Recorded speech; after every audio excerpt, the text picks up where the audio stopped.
everyone, and welcome to a new session of MAV Health and Wellness Committee. I'm your host, Asma Shoaib. It's so good to be back in the mosque today. So if you are watching me from home, we are live in the mosque, we are in person. Please come and join. We will be going on from 6 to 7 until 7:30 p.m. when it's Isha time. So if you're planning to pray Isha in the mosque, please come and join. We have licensed family and medical therapist, Brother Rafi Al-Mansoor, sitting next to me, and Imam Jamal. So if you have any questions, any concerns regarding your mental health, regarding self-care, they are here to answer. So mental health, of course, like emotional health or physical well-being is very, very important, and everyone is aware of that. But sometimes I think we are lacking in that. Sometimes we feel that most of the problems or the issues that we are dealing with can be handled internally. But I think that in this day and age, with so much pressures and so many trying to catch up with so many things, it's really hard to control your emotions and your thoughts by yourself until you know how to handle it, until you see a professional. So please do not hesitate to, the goal of this talk, the goal of this presentation of the workshop is to do not hesitate to seek mental health, emotional, physical, religious, any sort of help if you feel there is a need. If you feel there is a need within your family, within your social circle, within your friends, please refer them to a professional help so they can be helped before the problem has exceeded and is beyond anyone's control. So in today's session, Brother Jamal and Brother Rafi Al-Mansoor, they are joining me, and we will go over some techniques of coping up when a tragedy occurs and how to handle your emotions and your thoughts in a proper way. So inshallah, we'll start today's session with Brother Jamal, where he will do a short recitation and then tell us what is the religious aspect of seeking help and what does our religion or Sunnah say about mental health or health in general. أعوذ بالله من الشيطان الرجيم بسم الله الرحمن الرحيم يقول يا ليتني قدمت لحياتي فيومئذ لا يعذب عذابه أحد ولا يوثق وثاقه أحد يا أيتها النفس المطمئنة ارجعي إلى ربك راضية مرضية فادخلي في عبادي وادخلي جنتي صدق الله العظيم. Dear brothers and sisters, as you know, Islam puts great emphasis and great importance on the preservation of intellect and mental health. And when you look at in the Quran describes three nafs or selves as operating out of three states. The first thing is nafs al-ammara, which is commanding self, and nafs al-lawwama, which is accusatory self, and nafs al-mutma'inna, this is the peaceful self. The Quran explains how these states commands our physic, our psyche, and tells us what to do. They control us and dominate us. Nafs al-ammara, it means we listen and follow its commands. And this stage describes the parts of us that requires material possessions and sensual desires. The second one is nafs al-lawwama. We are conscious of our own imperfection and inspired by our hearts, and we see the results of our actions and our weaknesses and aspire for perfections. And the last one is nafs al-mutma'inna, which is the peaceful self, implies contentment and peace. This means no immoral desires. And this state is ideal state of ego. And there is tranquility, and peace. This just few points to show how the Quran highlights the importance of psychological well-being. But we have some tips or some points we can talk about Islam, how it look like. The first thing that Islam, how he looked toward the mental health. The first thing that we should acknowledge the reality and importance of mental health. It's very important. When you look at in Surah Al-Baqarah, Allah subhanahu wa ta'ala mentioned the ayah 155. أعوذ بالله من الشيطان الرجيم ولنبلونكم بشيء من الخوف والجوع ونقص من الأموال والأنفس والثمرات وبشر الصابرين.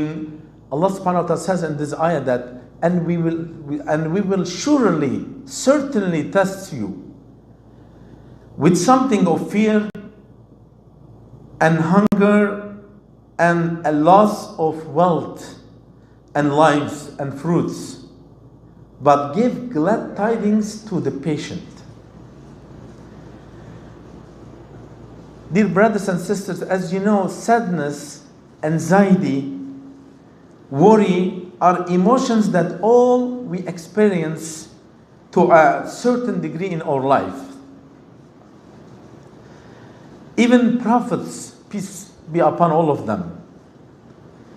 Prophet Yaqub alayhi salam, when he was so distressed, so sad at the news of losing his son Yusuf alayhi salam. And you know what happened? He cried so much because of the sadness. He couldn't take it. He cried so much, and that caused him to be blind. Look at Zakaria alayhi salam, another prophet, was very worried about not having a child. And he asked Allah subhanahu wa ta'ala, give him a child, even he was in his old age. And Allah subhanahu wa ta'ala gave him a child in his old age. And Allah subhanahu wa ta'ala made Yaqub alayhi salam see his son later on, meet his son later on. But he was, this time,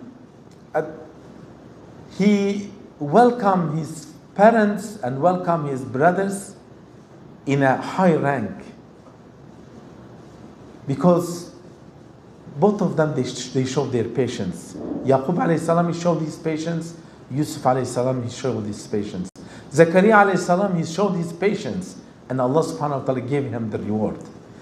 And look at the Maryam alayhi salam, the mother of Jesus. What happened? She was going through the pains of childbirth.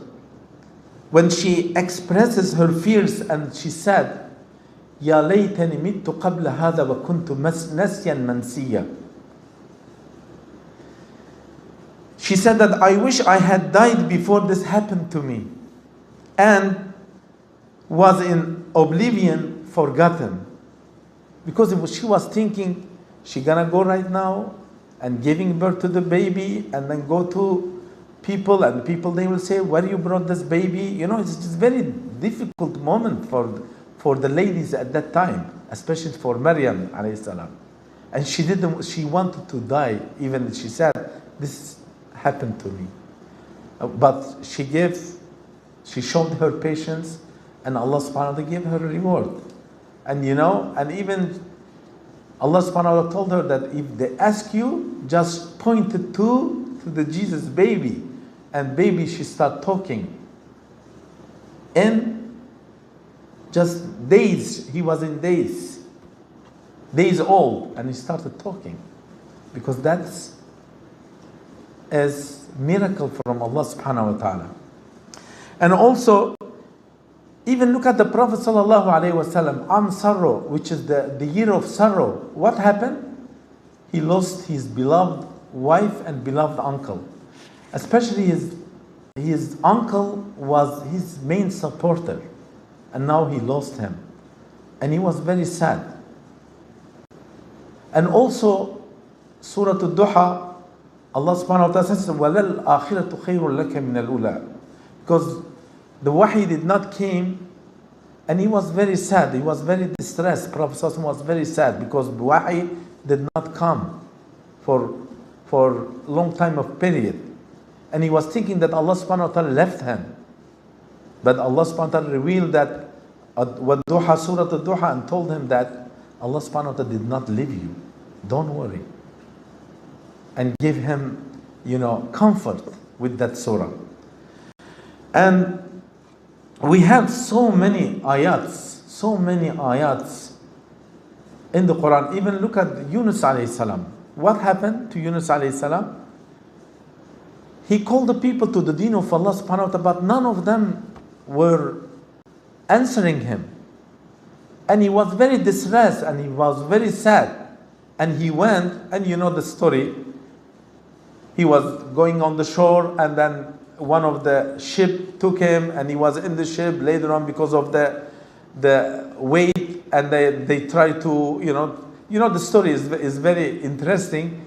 And he got swallowed by the whale, and from that moment he understand what he has done. La ilaha illa anta subhanaka inni kuntu min al-zalimin. And he asked Allah subhanahu wa ta'ala forgive him what he has done. And later on Allah subhanahu wa ta'ala accept his tawbah and send him again the whale, command the whale, and whale left him on the shore, and he went and he called the people to the deen of Allah subhanahu wa ta'ala. He never gave up this time. Never gave up. He showed his patience, and Allah subhanahu wa ta'ala gave him reward. And later on, sooner or later, many people, they become Muslim and they follow his religion.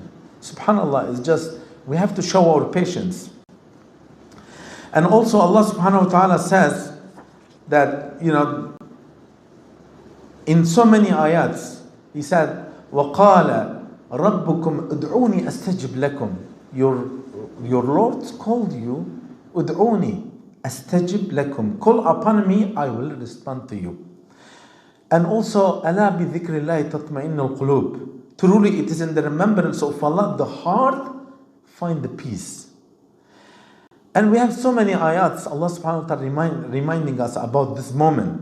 And also, as a Muslim, we should take care of our body. And the Prophet ﷺ, in one of the hadiths, he said that your body has right over you. Your body has right over you. And even nowadays, they find out, even inshallah, our brother Rafi will be talking about those important points. Nowadays, they find out that which is the taking care of the body has a big influence about mental health, because body is very important. And we, as a Muslim, we should make Quran an integral part of our life. Allah subhanahu wa ta'ala says, يا أيها الناس قد جاءتكم موعظة من ربكم وشفاء لما في الصدور وهدى ورحمة للمؤمنين. O people, teaching from your Lord has come to you, and a healing for what is in your hearts, and guidance and mercy for the believers. Which is Quran is shifa, brothers and sisters. Quran really is shifa. When you read Quran, you see peace in your heart. You see peace in yourself. Quran really is shifa. Allah subhanahu wa ta'ala says Quran is shifa. And shifa means the healing. And also, Quran tells us that we should show our patience and put our trust in Allah subhanahu wa ta'ala. Patience is the most important thing. يا أيها الذين آمنوا استعينوا بالصبر والصلاة إن الله مع الصابرين. Seek help through patience and prayer. Indeed, Allah is with the patient. Patience is the most important thing. In our life, we're gonna have so many times we're gonna have difficulties, and especially in the last 2 years, people, they have the financial difficulties because of the pandemic. It's very difficult for some people. They cannot take it, and they lost a lot of money. They lost, like, they are really in need and difficulty. Some of them, they don't know what to do. Even government helps, but with that even is not enough. But we should show our patience. In the life we're gonna have many times difficulties, but we should show our patience. And if we show our patience, Allah always with those people that they show their patience, inshallah. And we're gonna stop here, and our dear brother Rafi, inshallah, will be talking about the other important points about the mental health, inshallah. And may Allah subhanahu wa ta'ala make us among the people that they have always nafs al-mutma'inna, the peaceful selves, inshallah. And may Allah subhanahu wa ta'ala make us one of them. Thank you so much, Brother Jamal, for wonderful reminders. So I will move the stage to Brother Rafi. I think Brother Rafi, you can share this. So Brother Rafi, you will tell us the importance of mental health, seeking help, and of course some strategies of coping after a tragedy.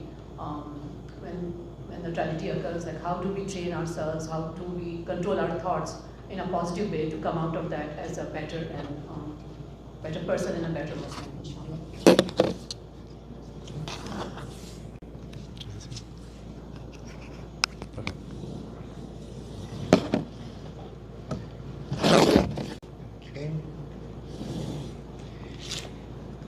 Bismillah, walhamdulillah, wa salatu wa salam ala rasulillah. Rabbi shrah li sadri wa yassir li amri wa hlul 'uqdatan min lisani yafqahu qawli. Allahumma ya muqallibal qulub, thabbit qalbi ala dinik. Assalamu alaikum, everyone. My name is Rafi Al-Mansour, and I am a local licensed marriage and family therapist. I work in a private practice in McLean, Virginia, and I serve in a few other roles, but primarily in this practice, I serve mostly Muslims. Probably about 95% of my clients are Muslims in my practice. And so I've been blessed, alhamdulillah, to learn a lot about the struggles that people go through, the hardships they face, and helping them because they've honored me enough to welcome me into their inner worlds to help them to navigate and figure out how to get out of some of the hardships and things that they go through.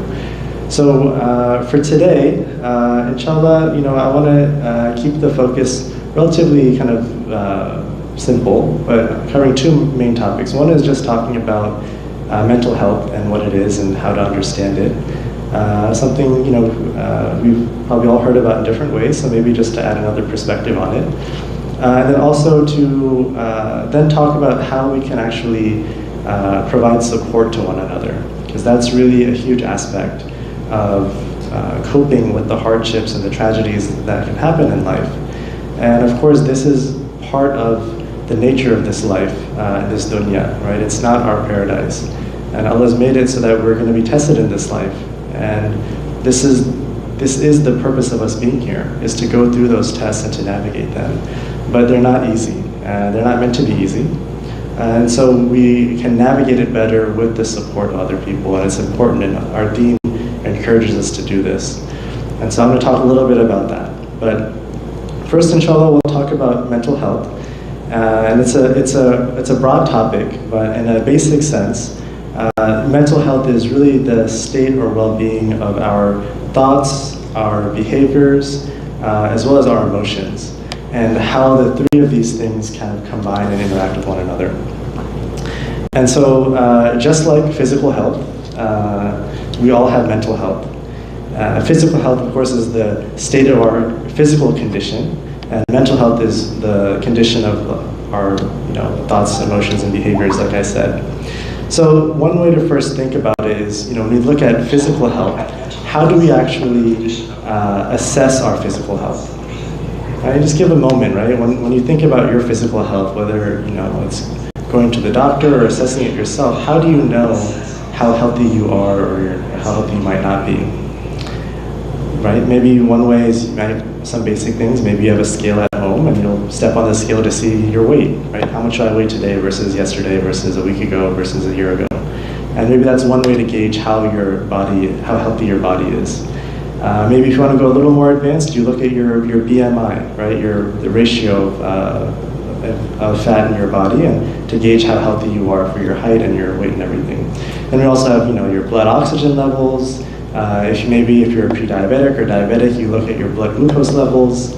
Then you also have your hormonal balances. And then you have other things you can look at, right? For example, how far can you walk before you get tired? Or how long can you run before you lose your breath?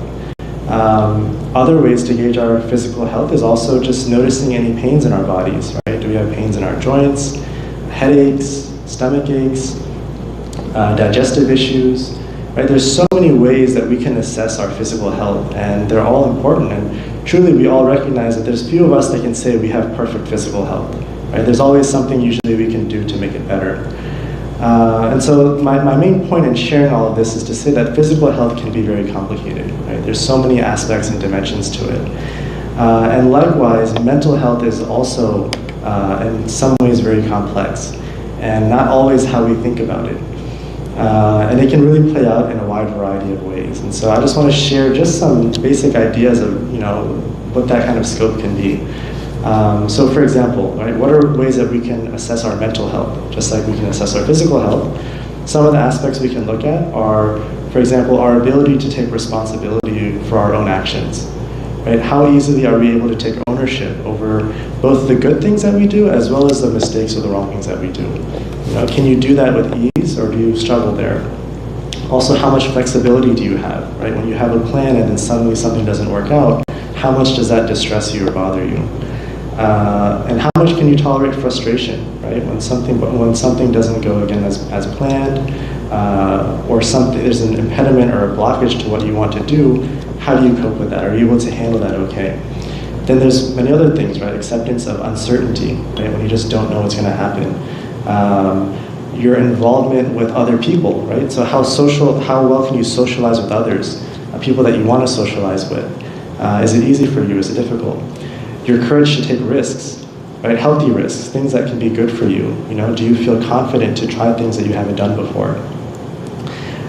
Can you have serenity to accept the things that you can't change, as well as the courage to change the things that you can?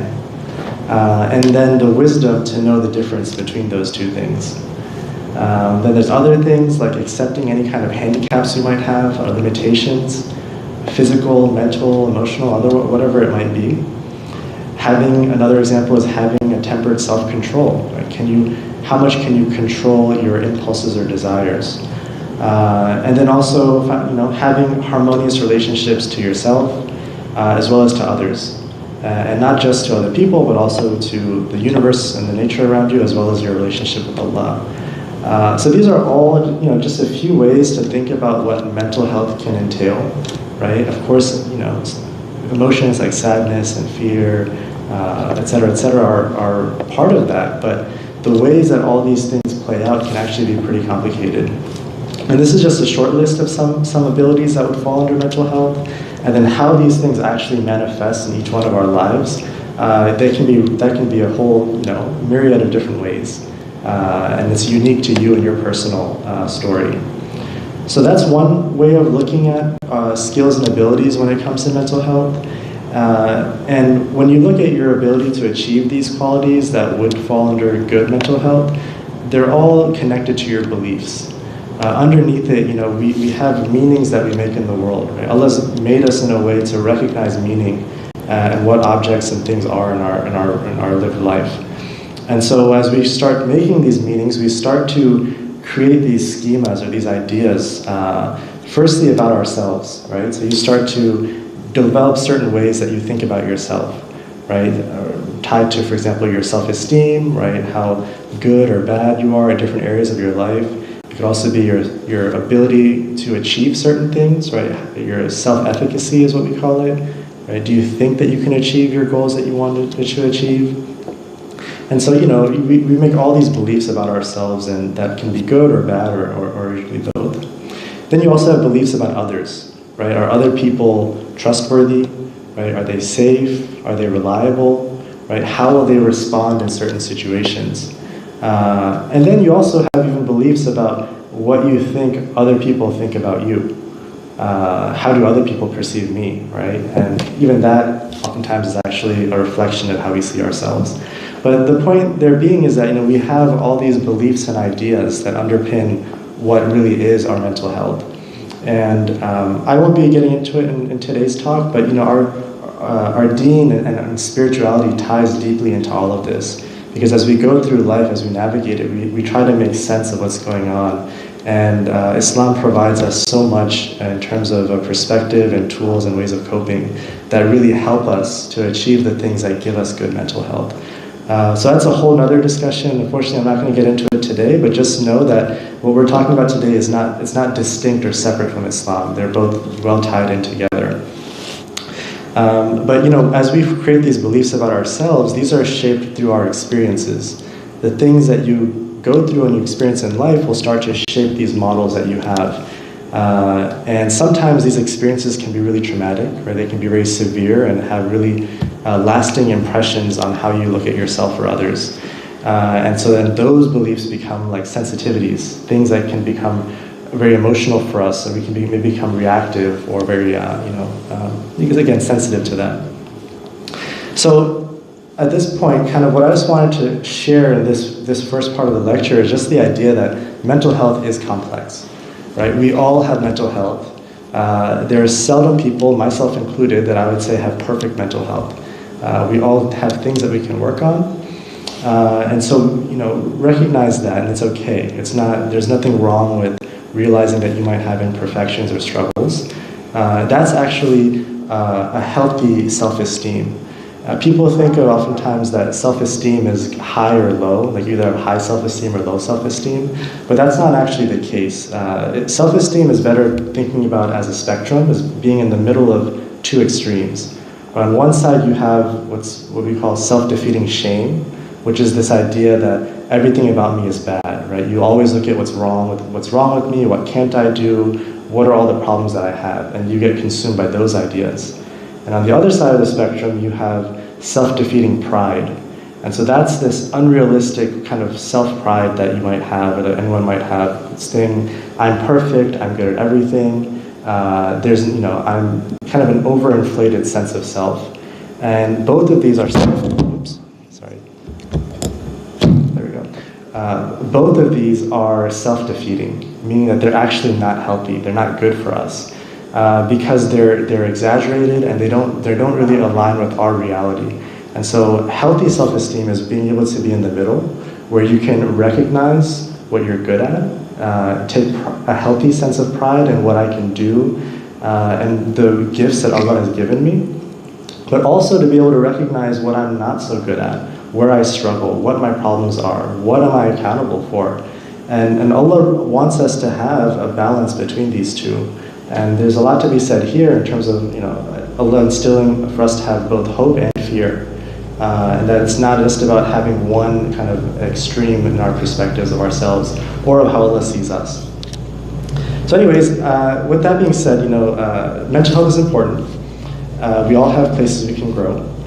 And however, sometimes we get stuck, right? We face these challenges in our lives and we try what we know to get through it, but we're not really able to break out of it.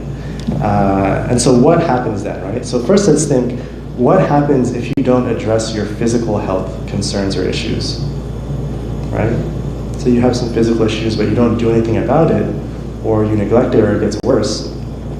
Well, then your physical body becomes limited in its ability to function the way that it's supposed to, right? Allah's made our bodies in a particular way to achieve certain things, right? To physically, right, to be able to pick up objects, to be able to walk, to be able to eat food and extract energy from the food that we eat. There's so many functions our physical body does. Anytime anything gets out of line, we start to lose those abilities, right? Maybe we stop being able to eat certain foods. Or if you have a cavity and you don't address it, right, then you have tooth pain and then you can't simply chew on that side of your mouth.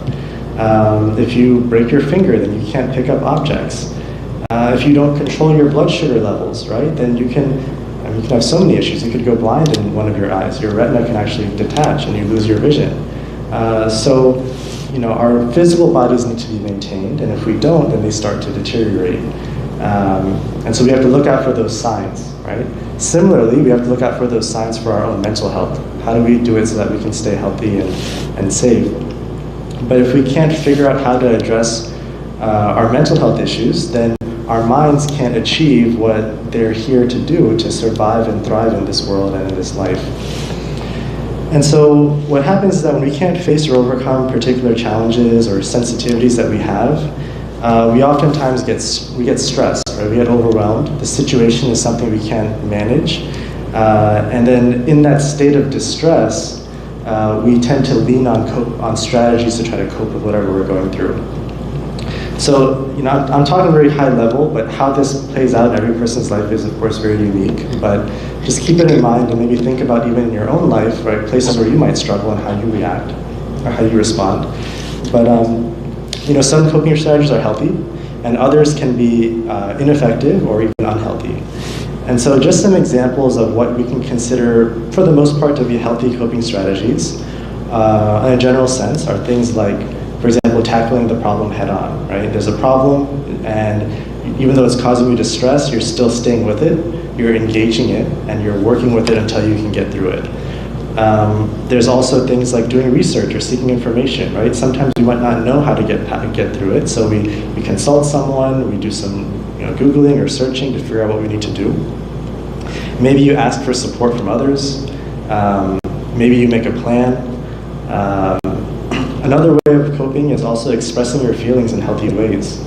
If you're struggling with something, not just holding it inside, but putting it into words, or whether it's art or anything else that helps you to take those emotions and channel them outwards.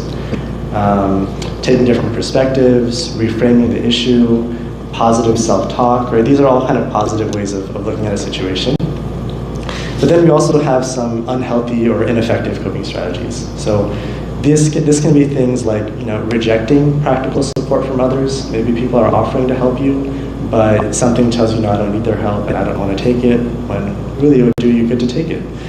Rumination also isn't good. Rumination is when you constantly think about the problem over and over and you can't really snap out of it, so that doesn't usually help. Avoiding the problem also doesn't help. Blaming yourself, right? Kind of berating yourself for being too self-critical. Denying, right? So denying the issue, what's at hand. Blaming other people. And of course, then you also have addictions too. Addictions are ways to escape from whatever is, whatever state of mind or consciousness that isn't tolerable. You then turn to outlets, and that's of course not healthy either. So again, people don't do these kinds of unhealthy coping strategies because we like them. We do it because we don't know better. That's usually what it is, and so it's something that we all do, and we all do in different situations. But when we don't have an effective or appropriate way of coping, then we get trapped and stuck in those places. And usually those negative places make our situation even worse.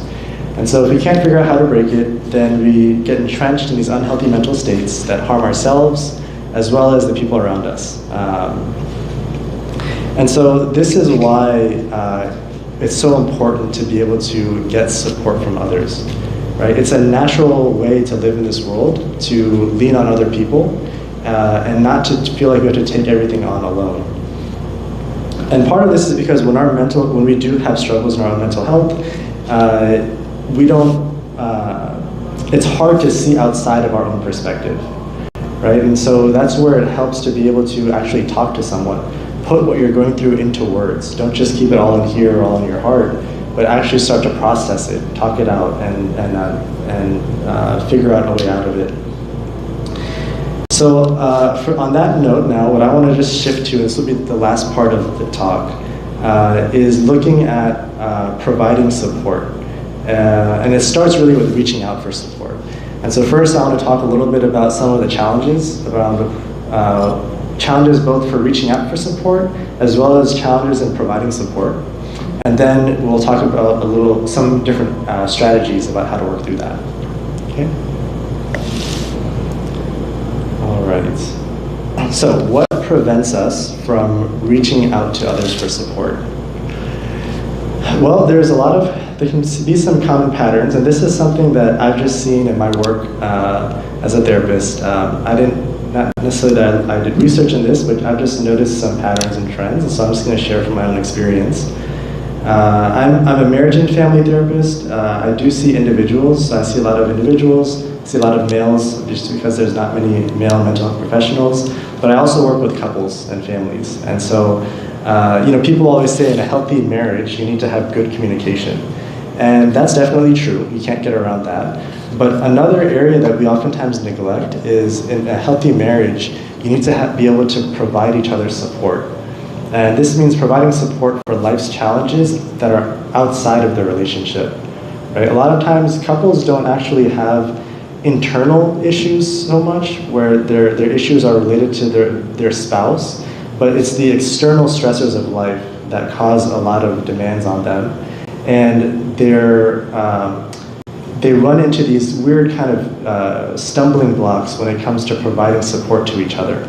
Right? The support just doesn't come across the way that they would have wanted or that they're intending, and so then there's frustration there, and then that causes other types of problems. So a lot of the challenges in these marriages can actually come from external pressures as opposed to things that are intrinsic or internal to the couple themselves. So anyways, some of the common challenges around why we don't reach out for support to others, I've seen one is oftentimes a fear of invalidation. So this idea that if I reach out for support, the type of response I'm going to get is going to make me feel worse. It's going to make me feel unheard. It's going to maybe make me feel blamed. It's going to not acknowledge the pain that I'm feeling. And so, it's this, and I'll talk about how this happens in a little bit, but when it happens, it doesn't happen intentionally, right? People, when they're giving support, don't intend to make you feel bad. But sometimes, the way they approach it isn't the most helpful. And so if we have experiences of turning to one person and leaving feeling hurt or invalidated, then we do it again, it happens again, we do it again, it happens again. At some point or another, you're going to learn not to ask that person for support. And maybe you'll just not ask anyone for support because you just don't believe people have it in them to be supported. So that's one aspect there. Within this is also just unhelpful advice, right? And so advice that's not really getting to what you're looking for, what you're needing, even if it's not necessarily invalidating. Another common challenge is that we can have a really hard time expressing what we're going through. We can be, going through so much internally that we don't actually even know how to put it into words. Sometimes we just don't have the vocabulary for it. And so if you don't feel like you're good at explaining yourself, and when you try to do it, you kind of don't feel like it's really getting across clearly, then you might just, that fear of, embarrassing yourself or not being able to do it might keep you from reaching out in the first place. Another common challenge, and we all go through this in some ways or another, is really a denial of our own condition. Sometimes it's hard to recognize that we really are struggling and there's something that we're not able to overcome on our own. And we try and the same thing happens, and let's try and the same thing happens, and we just keep on trying and the same thing happens. So at some point, being able to acknowledge and sit with that is important. Another common challenge is cultural messages that we might receive. So a lot of us come from, a lot of Muslims come from Eastern cultures, right? Whether it's South Asian or African, Middle Eastern, et cetera, and sometimes there can be certain narratives or messages that are part of our cultures that can actually discourage reaching out for support. For example, I was working with a couple today, and they're Eritrean. And I've noticed this, that from other clients too, that in Eritrean culture, and again, not for everyone, but just to maybe share some as an example, they were sharing how really people don't talk about problems, right? There's kind of an avoidance about talking about what's wrong. Maybe they'll talk about other people's problems, but not their own. And it's seen as being maybe sometimes a bad thing. And so this is oftentimes a message that we get in a lot of, not just, I'm not trying to single out Eritrea, I think this is true for a lot of cultures where talking about issues is seen as a bad thing. Being direct is not good. It's better to kind of deal with it on your own, not talk about it, not just stir up too much issues. And I'm not saying this to say that's inherently a bad thing. I think that our cultures, they develop the ideas they're developed to serve a purpose for a people, for a time, and a society. But they can also create problems too. And so, Western culture tells us you should be very direct, talk openly, address what's going on. There's a lot of good in that, but sometimes there's limitations to that too, right? Sometimes I had a client once who, we were doing a communication exercise for a group workshop for couples, and he really refused to do the exercise. And he just would not want to do it. And he was very gentle and very respectful and nice about it, but he just didn't want to do it. And so I kind of paused the workshop. I asked, okay, just no pressure, you don't have to do it, but just help me understand, what is it that you don't like about this?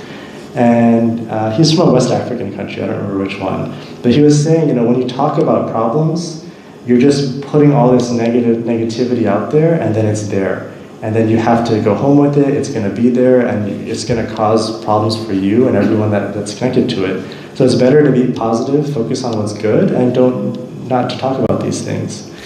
And so there's some value in that. I really do think there is. Sometimes always talking about problems can actually be a problem. But there's also a problem going to the other extreme of always brushing things under the rug, never wanting to talk about what the issues are. And so finding a healthy balance between these two really, again, is where we want to try to land. And then another challenge is also shame, right? When we feel shame about our own struggles or own problems, right? It makes us feel like we're bad. But shame isn't there to tell us that we're bad. Oftentimes we misinterpret what shame is. It feels like a sense of failure, like something's wrong with me and I should be ashamed for what I'm doing or what I'm not doing. But really what shame is there to try to do, and I usually mention this in a lot of my talks, to take a step back. So emotions exist to motivate us towards something. They're kind of like the little lights on your car dashboard, like when you run low on gas, the light turns on to tell you to go fill up your gas tank. Or if your car is overheating, it's saying to go turn your engine off, something's wrong. So emotions are the same thing. They're there to try to tell us there's something that we need to take care of. Something of meaning, something of importance that's not being addressed. And so you need to take a look at it to take the right step. So shame, depending on how you look at it, there's some different definitions. But one of the aspects of shame is to say that we're failing in some way at something, but it's to say that what we're doing isn't working. Right? We keep running it. This isn't the first time this has happened. Right? There's a reason I'm going through this, and it has happened so many times. But it's there because it's telling us that we need to find another way. That if we keep doing what we're doing, then we're just going to stay here, we're going to stay stuck.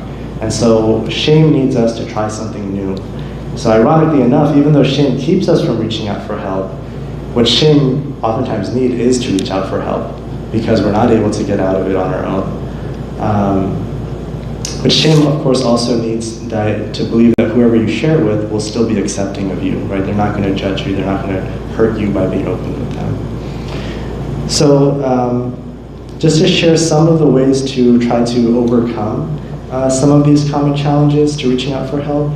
One is just to first understand your own feelings. So, if you don't know how to express to someone else, then first just sit with it, what it is you're going through, so you can try to explain it and put it in words. But to do that, you have to allow yourself to sit with the discomfort in the first place. Right? A lot of times our coping strategies come in because we can't really cope with that negative feeling. And so we try to just avoid it or do something else so we don't have to sit with it. But emotions are there for us to sit with so that way we can recognize what's important. And so even though it can be scary, it can be hard, just to be able to pause, slow down, sit with whatever's going on, and to ask yourself, okay, how am I really feeling about this? Maybe I'm feeling hopeless, I'm feeling overwhelmed, I'm feeling rejected, and then to ask yourself, why am I feeling these ways? Okay, maybe because of this situation, I thought I could do this, and then all of a sudden, something happened and now I can't do it anymore. Whatever it is, try to piece together those meanings for yourself so that then you can share it with someone else. It also helps to know what kind of help you might need and to be able to express it to others. Because when we get unhelpful advice, going back to that point about we reach out for support, but then that support kind of feels like it's not landing, it's because we're not really sure what we need. And so when we get what we don't like, we get disappointed. But other people won't oftentimes know any better than ourselves what we need. And so don't be too hurt if you get the advice that's not helpful. And if you know what you're looking for, if there's a particular type of support you're needing, say for example, you're sharing some stress with your husband and every time he tries to offer solutions, and that's not what you want. What you want is just for someone to listen to you.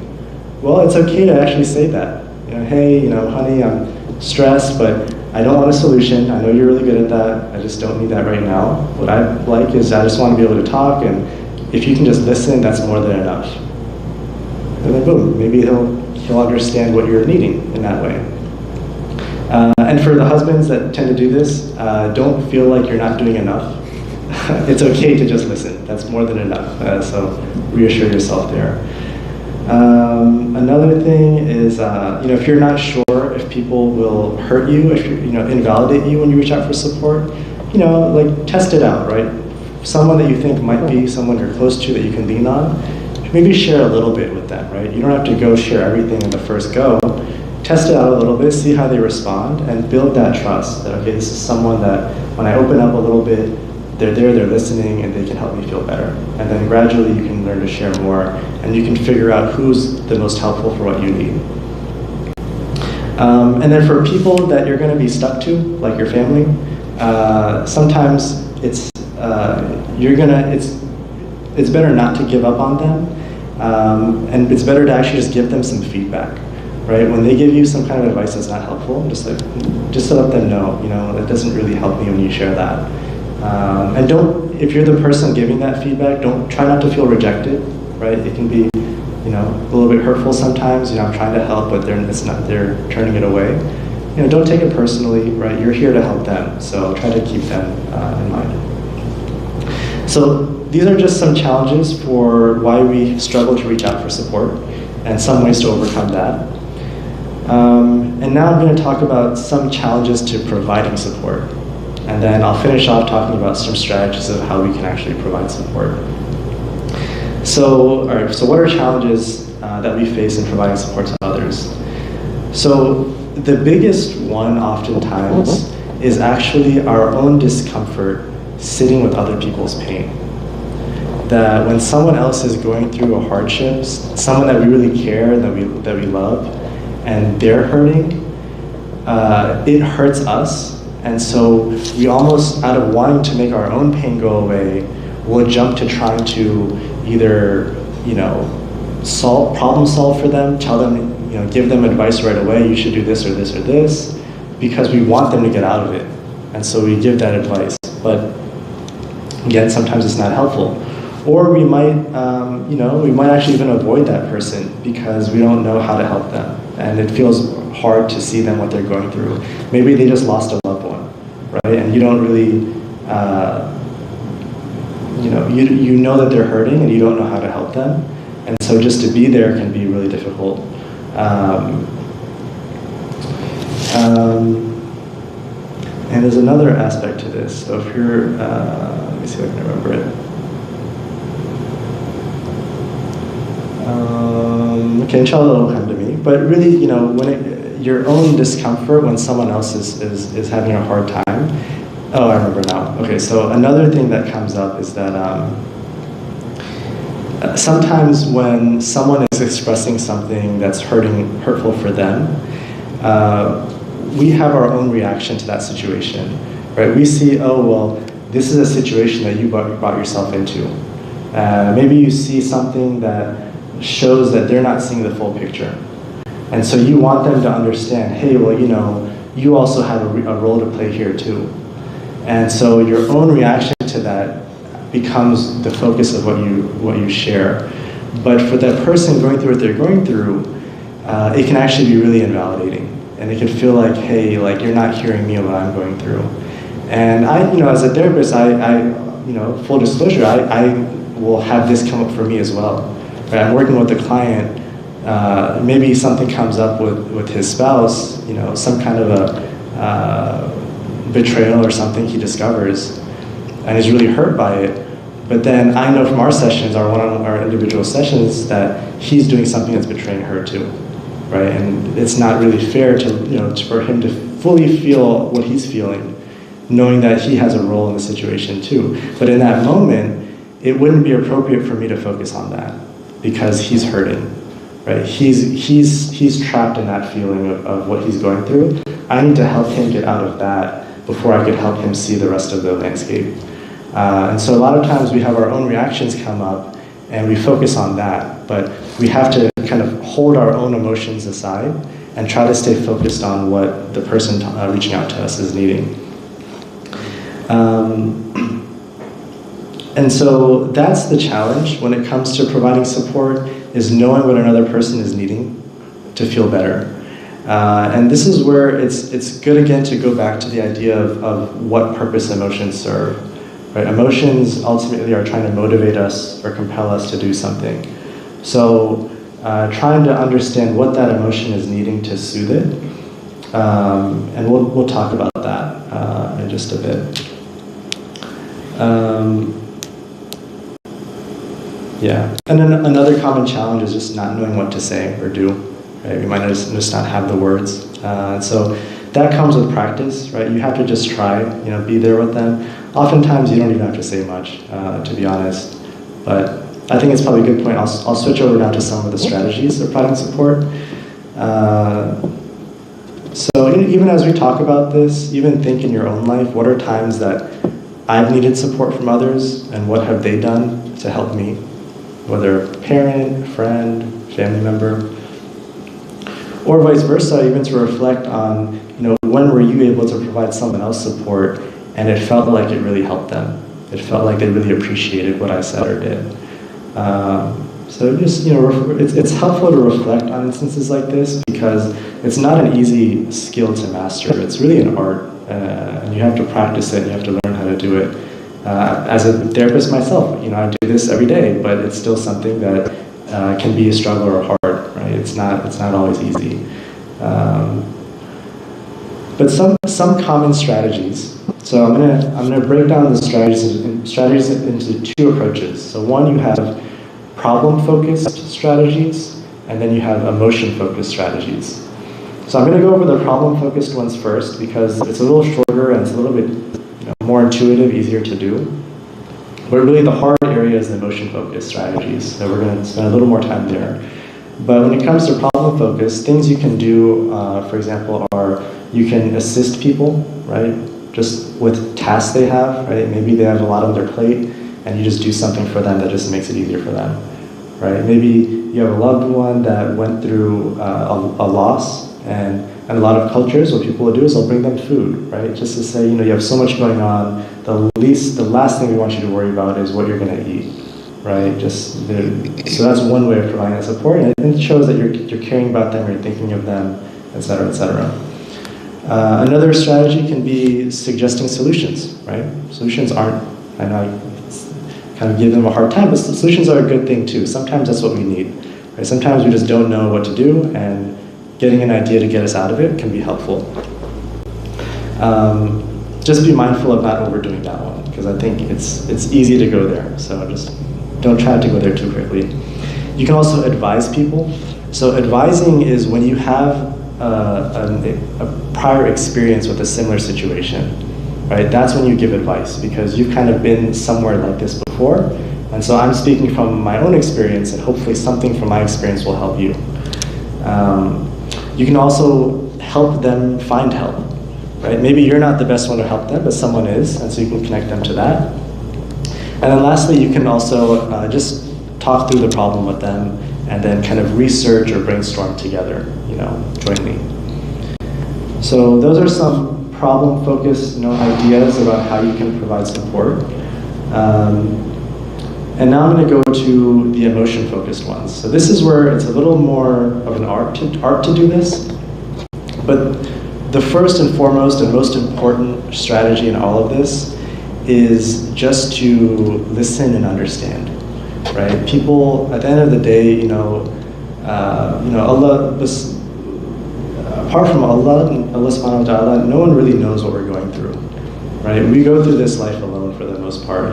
We have spouses, we have children, we have parents, and they're there as well, but how we experience life is all inside of us.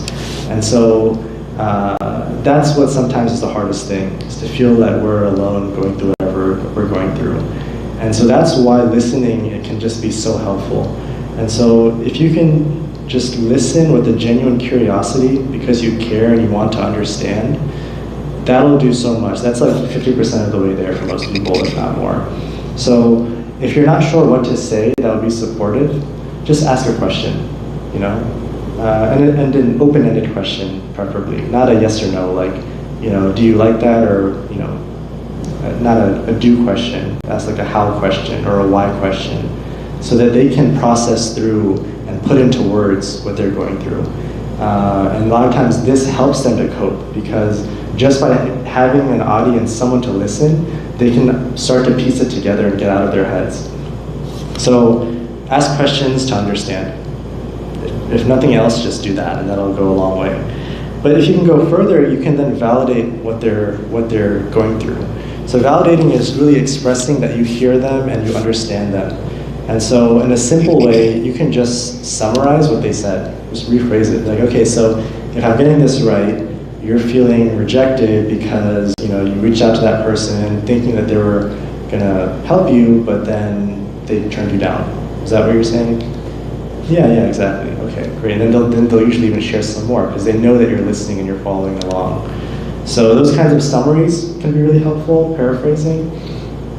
But then you can also even go beyond that and think, what else might this person be thinking or feeling based off of what they've shared with me, right? That helps them to really feel like you're stepping into their shoes, right? It's like, oh, you're feeling rejected. You must also be feeling probably like really hurt and like disappointed.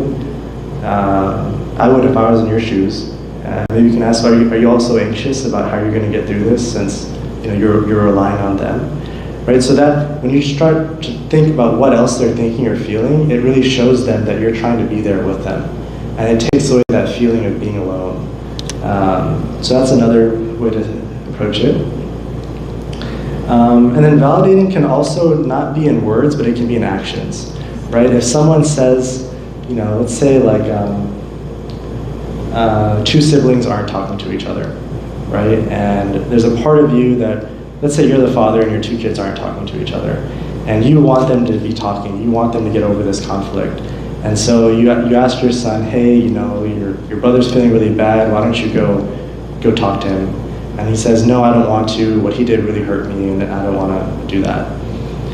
If you still keep pushing because of your own discomfort, again, going back to our own discomfort, how it gets in the way, it leads the son to feel like you're not seeing him, you're not understanding what his experience is like. But if instead you say, okay, you know, I get it, you know, you're hurt, if you're not ready to talk to him, that's fine, right? Just by saying that, or not pressuring him anymore, let's say you don't even say that, you just don't even bring it up anymore.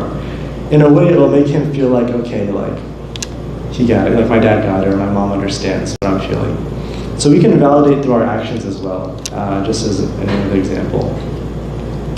So validation and understanding is like the bread and butter when it comes to providing support.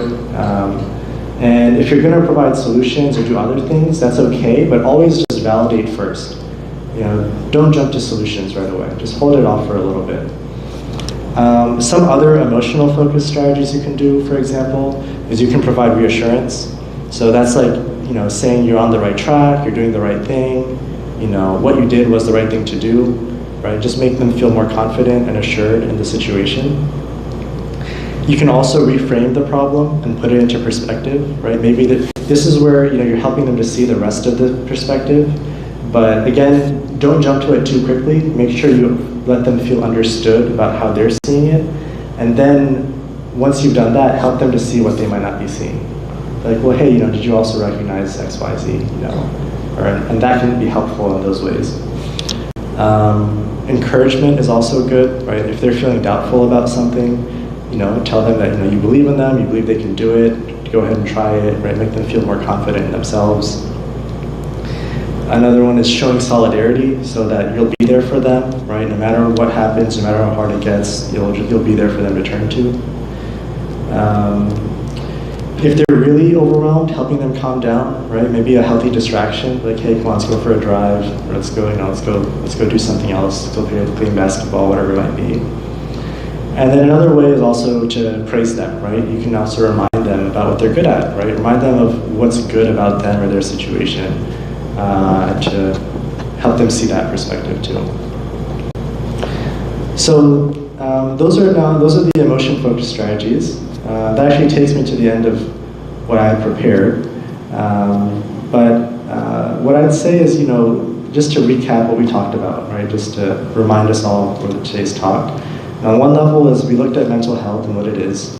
We understood that just like physical health is very complex, so is mental health. It can play out in a whole lot of different ways, and we all have areas we can grow on. None of us is perfect. And that when we can't figure out how to work through our problems, that's when we get stuck. And sometimes we don't recognize our own unhealthiness because it's just so normal that we're just thinking that this is what life is supposed to be like. And so this is why it's good to talk, and this is good to get support. And so we talked about some of the challenges to reaching out for support, right? Things like fear and validation, hard time expressing what we're going through, maybe a denial that we have, cultural messages around reaching out, as well as feelings of shame. We talked about ways to overcome some of these things, from understanding your own feelings, being able to sit with the problems, not to avoid them, as well as maybe testing out people that you can turn to support to. If you're not sure how they'll respond, give them a little bit at a time and see how they respond to that, as well as giving feedback to your loved ones, right? If they're not helpful, don't just give up on them. They're your family, they're going to be there for the long run, they could be your lifelong friends. Try to help them grow and be what you need. And then we talked about challenges to providing support. So for example, one of the biggest ones is your own discomfort or your own reactions. So just be mindful, and it's not easy, you have to really practice this. Practice managing your own emotional reactions or thoughts that come up, and really stay with them. Stay with what they're going through and what their emotions are. And really try to understand what they're needing, what their emotions are needing to feel better. And remember that emotions exist for a purpose. They're there because they're trying to tell us that something that we value and care about needs our attention, and try to figure out what that emotion needs. And then we talked about some strategies, problem-focused strategies and emotional-focused strategies. And the biggest one, of course, is understanding and validating their perspective. Okay, so Joel, that's my talk. Yes, that was. Thank you so much, Brother Rafi. That was an awesome presentation. I'm sorry. And I hope everyone can benefit from it. The emphasis, of course, is on seeking mental health help if needed. Like physical and emotional health, mental health is important, and seeking help is important. So take care of yourselves, everyone. Thank you so much, Sister Taliban. Take care of yourselves, your physical health, by getting yourself vaccinated. If you haven't received a booster yet, COVID vaccine booster is going on for everyone, so get yourself registered, get a booster dose to be safe in this season. Get your flu vaccine so you take care of your physical health really good. And inshallah, watch this presentation again and again to go over and learn how to be an effective listener and how to support others and support yourselves in an intellectual and educational way. Inshallah, it was so good to see everyone. I hope everyone stays safe. Inshallah, until we meet next time, please take care of yourselves, take care of everyone around you, and inshallah, I hope to see you again. Meanwhile, if anyone has any questions, they can email me at health-wellness